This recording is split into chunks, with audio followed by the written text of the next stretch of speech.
Good morning, everybody, from Growing in Faith Homestead.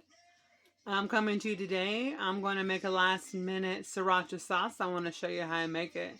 I don't make a traditional Siracha. I make a fermented Siracha that is gut-friendly, good bacteria in it. We love to ferment here on our farm. So just ignore me today. My hair's all frizzy from being out in the rain with the animals this morning. Give me just a minute and I will get started. So we got gifted a bunch of jalapenos, and I made already 2 batches out of it. I just got busy on the farm, and some of them were not even shriveled, but I still use those. They were green jalapenos, and they turned red. So the first thing I do is I just cut the stems off of all of them. Red, green, orange, whatever color they are.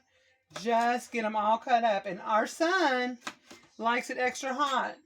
So we don't take the seeds out of it. Because we're fermenting, we don't take no seeds out of it. Now, if you like it more mild, then by all means take the seeds out, but here we don't. Is after I cut them all, remember I don't take the seeds out because my son likes the seeds. We rinse them all very good. I use filter water to rinse them, not city water because of the fluoride. So once I rinse them all, I'm going to strain them real fast. Pop them back in my bowl. Now we're going to come over here. We're going to come to the food processor. And I just do, you can chop them up yourself if you want, but, I'm a stay-at-home mom and I homeschool and I got my hands busy during the day. So what I'm going to do is I'm going to pop them in here and puree. And it's much quicker. Oops, dropped one. It's much quicker this way. You see all the pretty seeds, all different colors.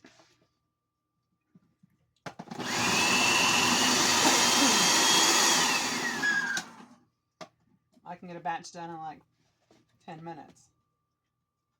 Remember, we are fermenting these. You could can them. You could do the regular Siracha sauce, after you... But I ferment them for the bacteria for our bellies.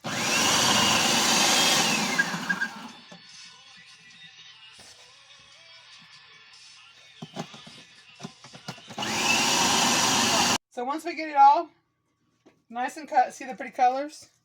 Now I'm going to take, I got me a funnel and a clean jar, nice clean scalded jar, and I'm going to pack it full. I'm going to, some people, you can wear gloves, but I learned after I used to wear gloves, my hands started getting used to all the heat. Still burn a little bit, but, so the thing is, pack both jars. I think this is enough for 2 jars. I'm going to pack it in once I get it. You can knock it. Make sure you tap it down. Tap it down. Start the next one. So let's get it finished smelling. It smells so good. These nice sweet, they're sweet. Jalapenos are nice and sweet when they turn red. We're going to have to make sure we grow a lot of these this year. Our son loves hot peppers. So this is just a little, he loves the ghost peppers and what's all the other ones he likes, Shiloh? He likes ghost, and the hotter to him, the better. Okay, so we're going to tap. Don't watch all that go down there. Okay, I still got a little bit left, so I'm going to finish tapping this. And once we get this in, the next step is to do your salt water, or actually before I do the salt water, because you do the frying water, I'm going to feed it about a tablespoon of honey to really amp up the fermenting process. So, see if I can tap this one out a little better. Yeah. Okay. I'm going to just pour in about I'm just going to take a few out of here. This one looks pretty skimpy. It's alright though. We're going to pour in about a tablespoon in each one. Because that amps the flavor and it also helps the ferment. About a tablespoon. Okay. Oops. Now, I'm going to get me, I use about a teaspoon a salt. I'm just going to literally put my teaspoon right on top. A teaspoon. And it's important that you use filter water for your ferments to make sure they ferment properly. So what I'm going to do is I'm just going to add a little bit of water to my bowl here to help get all the rest of this goodness out of here. And I'm just going to fill up. I should have used the funnel to help it. Now, I have the fermenting lids. See, I still need a little bit more water. I have the fermenting lids, burp lids. You can order those off Amazon and stuff.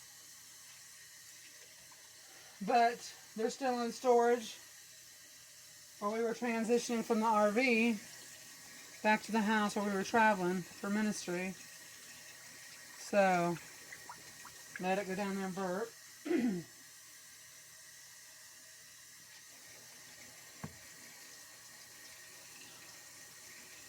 And what I like to do is I take my knife and just make sure get rid of all the air pockets in there. See, the water went down already in this first one. A lot of air pockets. I put a lot. And you want to give, you want to have about the 1-inch headspace. Okay, so we have this. I'm also mix up the honey with this knife. We also have the honey and the salt and the water now. So this one needs a bit more water in it. See where that went down? It's important that you pay attention to the water too.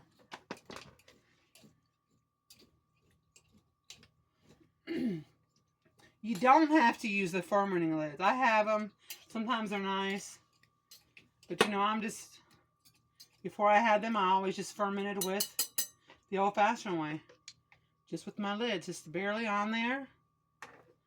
Okay, now I'm going to get me a quick towel. And I'm going to wipe my lids. Or the rims. And just put my lid on. Not tight all the way, just... You want to make sure to leave a little bit of room so it's going to be fermenting, so you're going to be losing some liquid the next few days. What you're going to do is you're going to want to sit this on a towel or on a plate somewhere in the next few days where you can see it, because you're going to want to check it every day. Sit on a towel in your pantry or up in your cabinet, whatever you want. And then you're going to want to let that sit for a good 5 to 7 days. It depends on where you're at in the weather right now. Right now it's fall here, it's a little chillier, so it may take a few more days to ferment. But you let this ferment for 5 to 7 days. You can open it and smell it. If it's not fermented enough, you'll see the bubbles.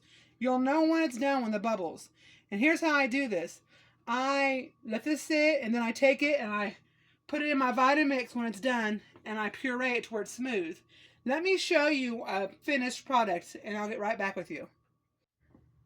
This is the finished product. See the color on it?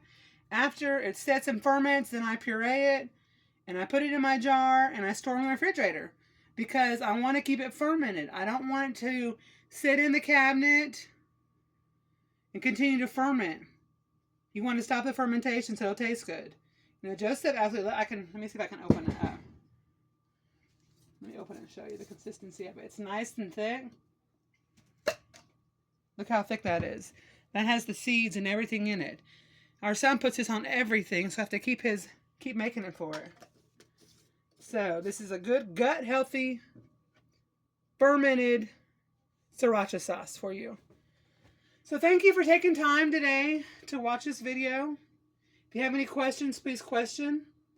You know, people begin to ask me for more fermenting videos. They want to see. It's time to, you know, we get active on our gut bacteria, on our health. So people are wanting more fermenting videos, and I'm going to start doing that as I have the time. But this is a great one to try, an easy starter one to take a few minutes to do. Tastes wonderful. If you want to add more honey to it to flavor it when you're done, you can. Like I said, if you want to take the seeds out of it for less heat, you can do that. It's up to you how you do it, how you want to flavor it. But in order to ferment it, it needs the salt water, it needs the honey to kickstart it. And if you have any questions, please ask. If you have any comments, please comment. Thank you for watching our video today on Growing in Faith Homestead, and I pray you have a blessed day. Thank you.